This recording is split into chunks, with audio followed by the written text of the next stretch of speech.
ભારત માતા કી, ભારત માતા કી। જોરદાર તાળીઓ સાથે આ દીપ પ્રાગટ્યને વધાવીએ આપણે। બે હાથ ઊંચા કરીને જોરદાર તાળીઓ પહેલેથી છેલ્લે સુધી। ભારત માતા કી, ભારત માતા કી। વંદે વંદે વંદે।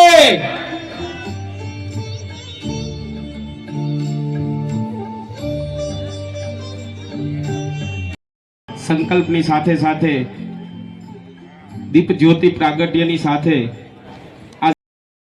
કે આજની તારીખથી 26 તારીખ સુધી આપણે બધાએ આપણા પોતપોતાના વિસ્તારની અંદર ભારતીય જનતા પાર્ટીના કમળના નિશાનને વિજય બનાવી અને જંગી બહુમતીથી આપણા તમામ હૃદયની અંદર પણ આપણે પ્રજ્વલિત કરીએ। અને હવે ભારત માતા કી, ભારત માતા કી। વંદે વંદે। આજની જનસેવા સંકલ્પ સભામાં જેઓની ઉપસ્થિતિ માત્રથી નવી ઉર્જા અને જોમ જુસ્સાનો આપણામાં સંચાર થાય છે એવા ઉર્જાવાન ભારતીય જનતા પાર્ટી ગુજરાત પ્રદેશના અધ્યક્ષ આદરણીય શ્રી જગદીશ વિશ્વકર્માજી, ભારતીય જનતા પાર્ટી રાજકોટ જિલ્લાના યશસ્વી અધ્યક્ષ ભાઈ શ્રી અલ્પેશભાઈ ઢોલરિયા, ભારતીય જનતા પાર્ટી રાજકોટ જિલ્લાના પ્રભારી ભાઈ શ્રી ભરતભાઈ આર્ય, મારા બંને સાથી મહામંત્રીઓ ભાઈ શ્રી હરેશભાઈ એરભા, ભાઈ શ્રી આદરણીય શ્રી જયેશભાઈ રાદડિયા, ધોરાજી ઉપલેટાના લોકલાડીલા ધારાસભ્ય મહેન્દ્રભાઈ પાટલિયા, રાજકોટ ગ્રામ્ય એકોતેરના ધારાસભ્ય આદરણીય શ્રી ભાનુબેન, સાથે સાથે ભારતીય જનતા પાર્ટી રાજકોટ જિલ્લાના પૂર્વ અધ્યક્ષ શ્રી મનસુખભાઈ ખાચરિયા, જિલ્લા વિરલભાઈ પનારા, તેમજ રાજકોટ ડેરીના ચેરમેન અને અમૂલ ડેરીના વાઇસ ચેરમેન ભાઈ શ્રી ગોરધનભાઈ ધામેલિયા, મંડળના પ્રમુખ ઉપસ્થિત નવનિયુક્ત 36 જિલ્લા પંચાયતના ઉમેદવાર શ્રીઓ, 202 તાલુકા પંચાયતના ઉમેદવાર શ્રીઓ, સાથે સાથે 44 નગરપાલિકાના ઉમેદવાર શ્રીઓ, જિલ્લાના તમામ બૂથના બૂથ પ્રમુખ શ્રીઓ, શક્તિ કેન્દ્ર સંયોજક શ્રીઓ, સાથે સાથે અસ્તુ વંદે માતરમ, ભારત માતા કી જય। ખૂબ ખૂબ। ત્યાર પછી જે સંસ્થાની અંદર આ રમણીય વાતાવરણની અંદર આપણે આ જનસંકલ્પ સેવાની કાર્યક્રમનો આનંદ માણી રહ્યા છીએ એવા આ સંસ્થાના વધાવીએ આપણે બધા।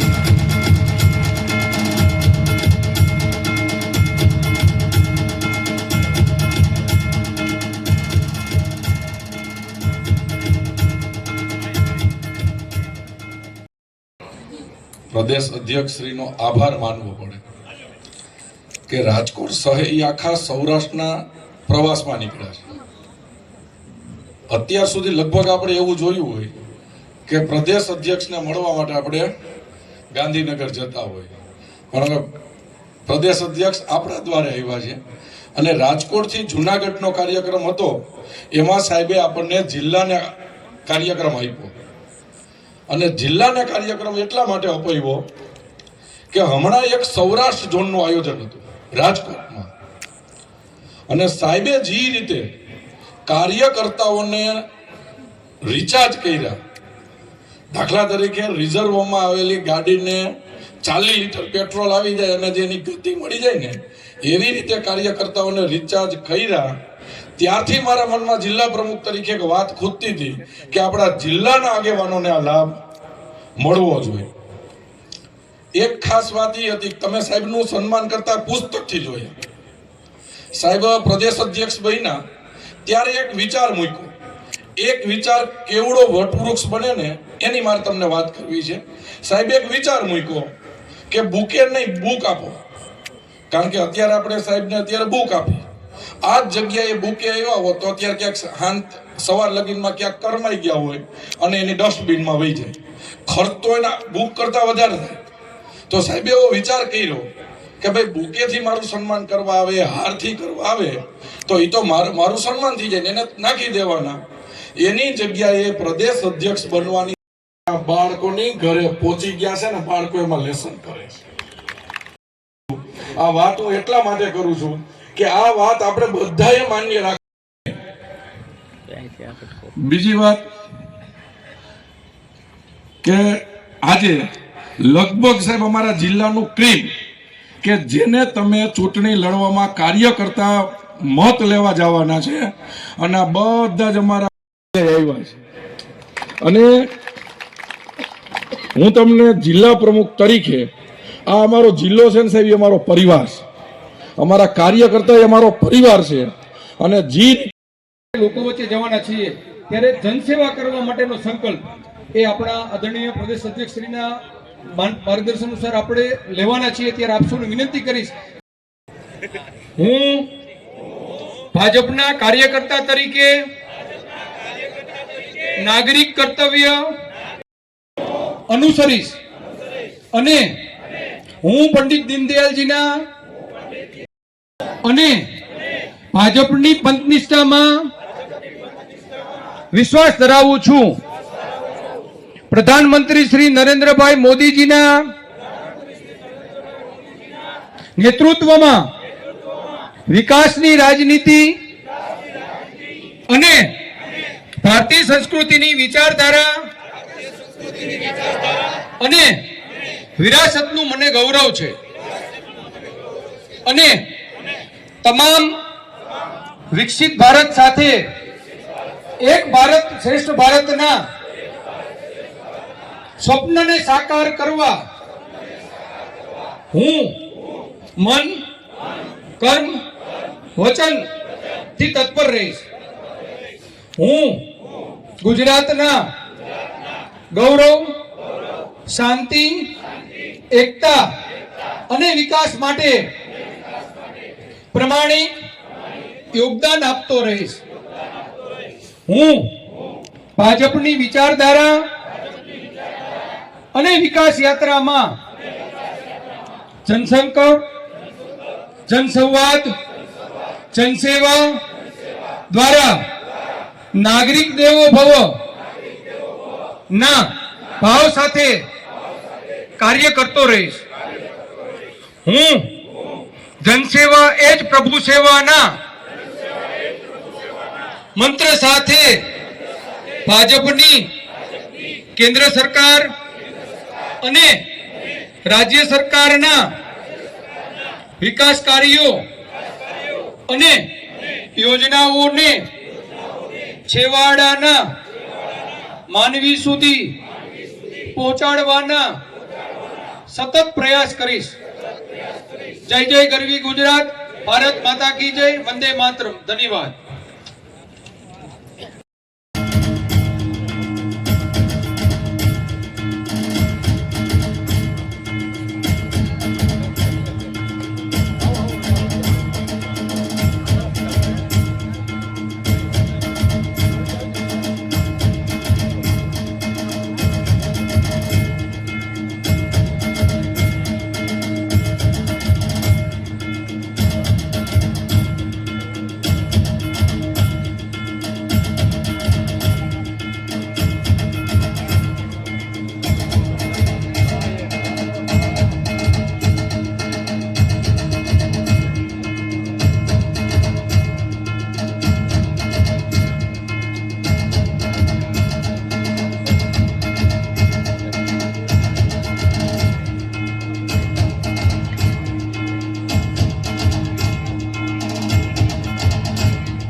તાકાતથી હજી થાકી ગયા છે આપણે, હજી તો ચૂંટણીના મેદાનમાં જવાનું છે આપણે.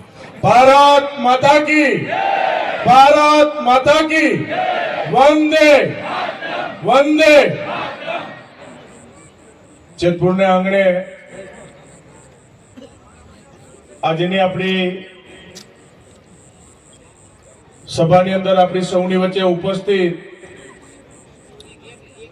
લાખો કાર્યકર્તાઓના માર્ગદર્શક અને જેમના અધ્યક્ષ સ્થાનમાં આપણે સ્થાનિક સ્વરાજ્યની ચૂંટણી લડવા માટે જઈ રહ્યા છીએ એવા ગુજરાત પ્રદેશ ભારતીય જનતા પાર્ટીના અધ્યક્ષ આદરણીય જગદીશભાઈ વિશ્વકર્મા સાહેબ, એવા જ ઉપસ્થિત આપણા જિલ્લાના અધ્યક્ષ આદરણીય અલ્પેશભાઈ, આપણા જિલ્લાના પ્રભારી આદરણીય ભરતભાઈ, મારા સાથી ધારાસભ્યો આદરણીય મહેન્દ્રભાઈ, બેન શ્રી ભાનુબેન, જિલ્લા ભાજપના આપણા ત્રણેય મહામંત્રીશ્રીઓ, મંચ ઉપર ઉપસ્થિત ભારતીય જનતા પાર્ટીના આપણા સૌ આગેવાનો, હોદ્દેદારો, સમગ્ર જિલ્લામાંથી પધારેલા મંડળના પ્રમુખશ્રીઓ, મહામંત્રીશ્રીઓ, જેમને ભારતીય જનતા પાર્ટીએ ટિકિટ આપી છે અને ચૂંટણીના મેદાનની અંદર છે એવા જિલ્લા પંચાયત, તાલુકા પંચાયતના આપણા ભારતીય જનતા પાર્ટીના સૌ ઉમેદવારશ્રીઓ, નગરપાલિકાના ઉમેદવારશ્રીઓ અને મોટી સંખ્યાની અંદર પધારેલા સૌ વડીલો, ભાઈઓ અને બહેનો. મિત્રો, આજે આપણા સૌ માટે ગૌરવની વાત છે કે આપણા પ્રદેશ અધ્યક્ષ આદરણીય જગદીશભાઈ વિશ્વકર્મા આજે જેતપુરને આંગણે આપણા ભારતીય જનતા પાર્ટીના કાર્યક્રમની અંદર ઉપસ્થિત છે, ત્યારે સ્થાનિક આ વિસ્તારના ધારાસભ્ય તરીકે માન્ય પ્રદેશ અધ્યક્ષજીનું જેતપુરની અંદર હૃદયપૂર્વક હાર્દિક સ્વાગત કરું છું. મિત્રો, વધારે સમય નથી લેવો, કારણ કે તમે ઘણા સમયથી અહીંયા બેઠા છો.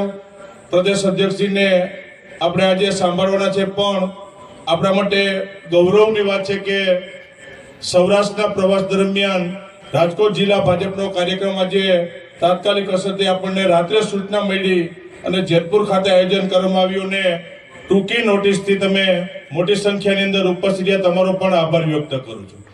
સાથે સાથે સ્થાનિક સ્વરાજ્યની ચૂંટણીઓ, નગરપાલિકા, જિલ્લા પંચાયત અને તાલુકા પંચાયતની ચૂંટણીઓ, અલ્પેશભાઈએ કીધું એમ કે 26મી તારીખે મતદાનનો દિવસ છે.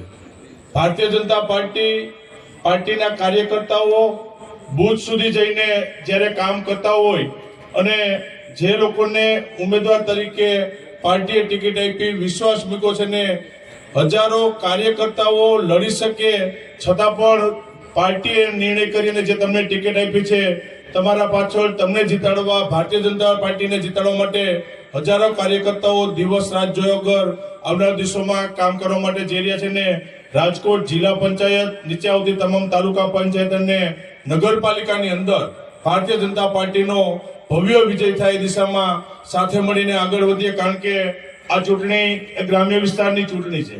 આપણી ભારત સરકાર હોય કે રાજ્ય સરકાર, અનેકવિધ વિકાસના કાર્યો આપણી સરકારોએ કર્યા છે અને વિકાસની વાત લઈને ગામડા સુધી જઈ અને ભારતીય જનતા પાર્ટી મજબૂત બને અને ભવ્ય વિજય થાય એ દિશામાં સૌ સાથે મળીને પ્રયત્નો કરીએ એટલી વિનંતી સાથે. સમય ઘણો ગયો છે, વિશેષ સમય નથી લેવો.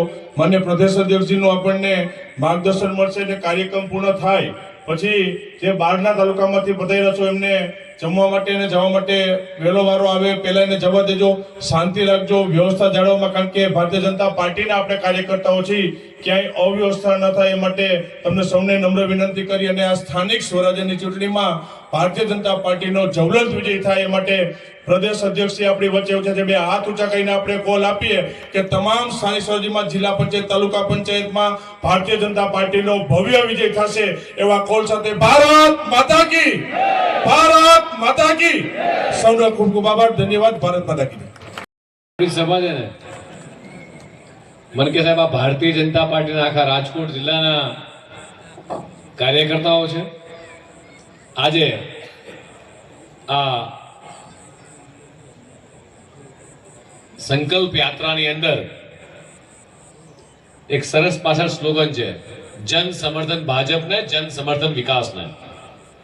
આ કાર્યક્રમમાં આપણી સૌની વચ્ચે ઉપસ્થિત આપણા જિલ્લાના અધ્યક્ષ અલ્પેશભાઈ, આપણા પ્રભારી શ્રી ભરતભાઈ, આપણા ધારાસભ્ય શ્રી જયેશભાઈ, શ્રી ભાનુબેન, શ્રી મહેન્દ્રભાઈ, આપણા ડેરીના ચેરમેન ગોરધનભાઈ ધામેલિયા, મહામંત્રી નરેન્દ્રસિંહ, હરેશભાઈ, રવિભાઈ, જિલ્લા કરતા પણ પૂરેપૂરો ભરોસો છે. એટલે એમણે પણ તમને ખૂબ બધી શુભેચ્છાઓ પાઠવી છે. સવારનો આજે લગભગ રાજકોટ શહેર અને અત્યારે સાંજે તમારા બધાની જોડે મિત્રો સમજી શકું છું કે આવવામાં મોડું થયું છે. આપ બધા જ વહેલા આવી ચૂક્યા છો. મને અલ્પેશભાઈએ કીધું કે સાહેબ 7 વાગ્યાના બધા અહીંયા આવી ચૂક્યા છે. હું અલ્પેશભાઈને અને ભરતભાઈને પૂછતો હતો કે કુલ કેટલા ઉમેદવારો છે, એટલે મને કે 202 તાલુકા પંચાયત, 36 જિલ્લા પંચાયત અને 44 જેવા નગરપાલિકાના, એટલે 282 ઉમેદવારો. પણ જે રીતે આ આખા વિસ્તારનું ઘડતર થયું છે. આખા ગુજરાતની અંદર ભારતીય જનતા પાર્ટીનો પાયો નાખવામાં રાજકોટનો મહત્તમ ફાળો રહ્યો છે મિત્રો. એ સૌજીભાઈ વખતથી હોય, તમારા લોકલાડીલા પૂર્વ સાંસદ વિઠ્ઠલભાઈ હોય, અને અત્યારે જયેશભાઈ અને આ બંને ધારાસભ્ય મિત્રો, એટલે આખી પરંપરા ભારતીય જનતા પાર્ટીની એક વિચારધારા આ કાર્યકર્તાનો લોહીની અંદર છે.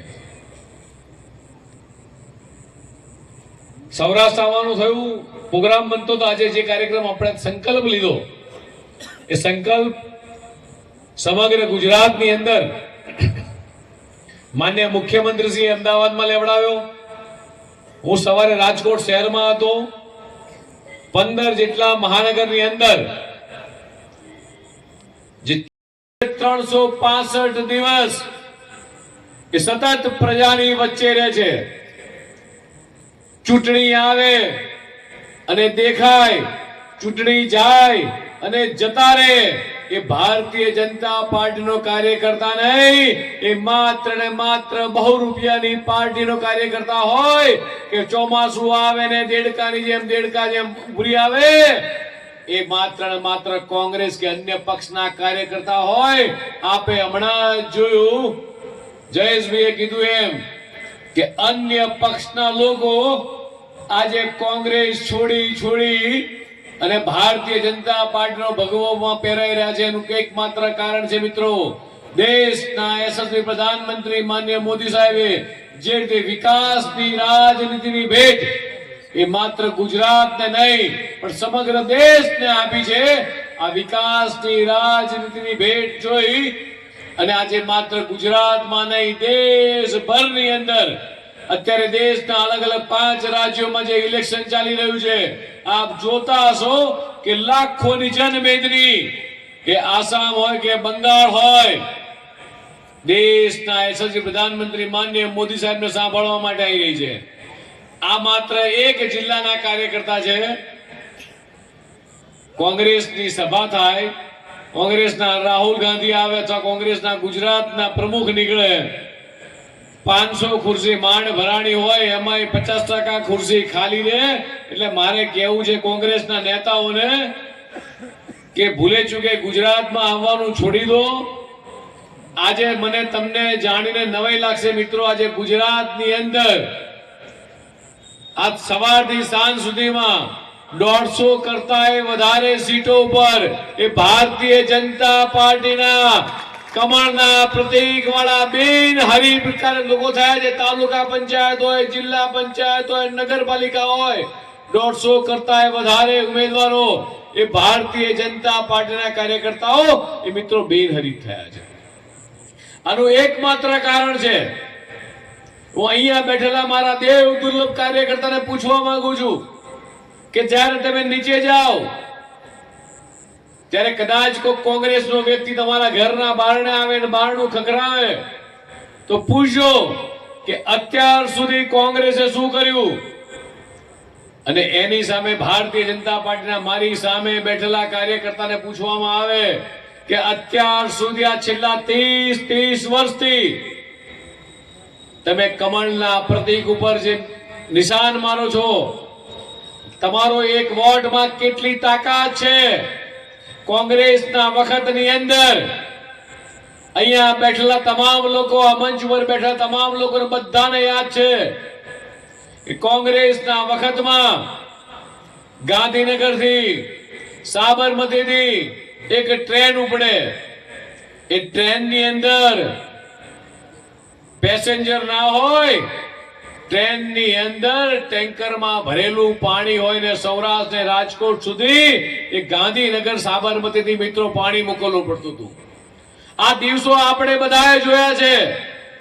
અને આજની પરિસ્થિતિમાં ચકલી ખોલો અને પાણીની ડોલ ભરાઈ જાય, આ પરિસ્થિતિ મિત્રો આપણે જોઈએ છે. આજે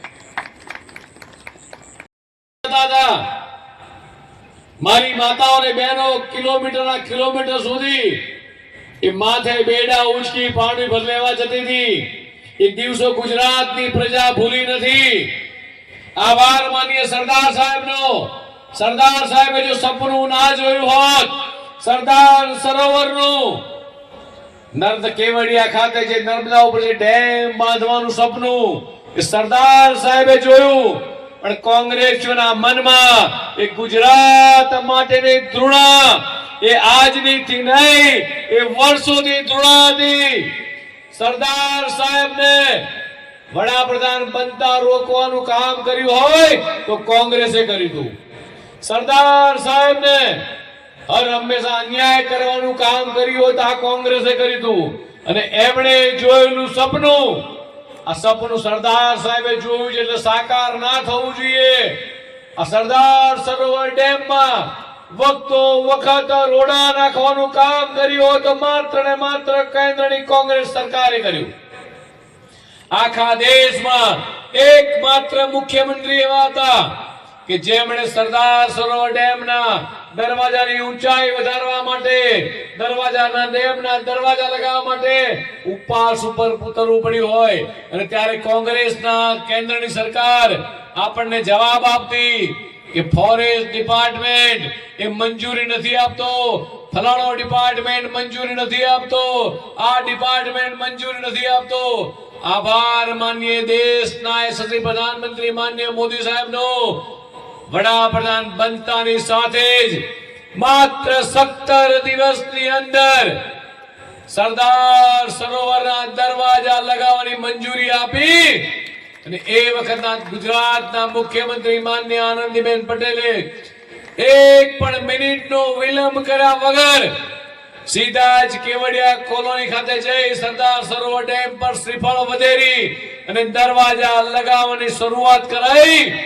મિત્રો, આપણે દિવસો ના ભૂલવા જોઈએ કે મારી તમારી માતા બહેનો 2 કિલોમીટર છે, પણ છતાંય એ ગુજરાતની જનતાને ભૂલતા નથી.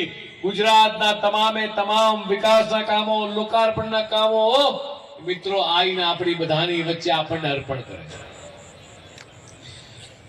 અહીંયા જેટલા પણ જૂના જનસંઘ વખતના કદાચ કોઈ કાર્યકર્તા હોય એમને યાદ હશે કે આપણે જે વચનો આપ્યા હતા કે 370 ની કલમ હટાઈશું, એ દેશ કલમ હટાઈશું, અયોધ્યામાં રામ મંદિર બનાવીશું, ટ્રિપલ તલાક દૂર કરીશું, યુસીસી નું લાગુ કરીશું. મિત્રો, આજે તમે જે ભારતીય જનતા પાર્ટીનો ભગવો ખેસ પહેરો છો, તમને જે ગર્વ છે, આ ગુજરાત સરકાર હોય કે કેન્દ્ર સરકાર હોય, આ બધા જ વચનો પાળવામાં આપણે સફળ રહ્યા છીએ.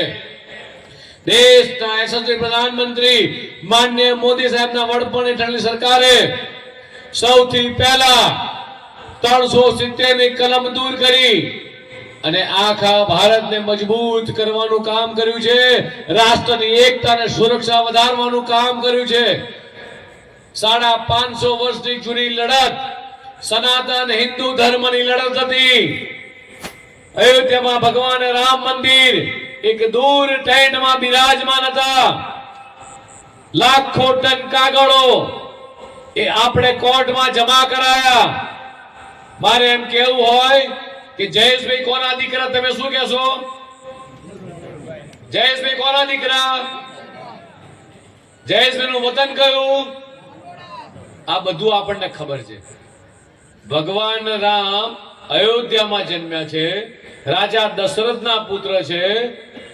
અને આ તમારા ધારાસભ્ય જયારે અમારી જોડે આવતા હોય, હમણાં જયેશભાઈ મને ભાઈ અલ્પેશભાઈ કહેતા હતા રસ્તામાં કે સાહેબ આજે રાજકોટ જિલ્લાના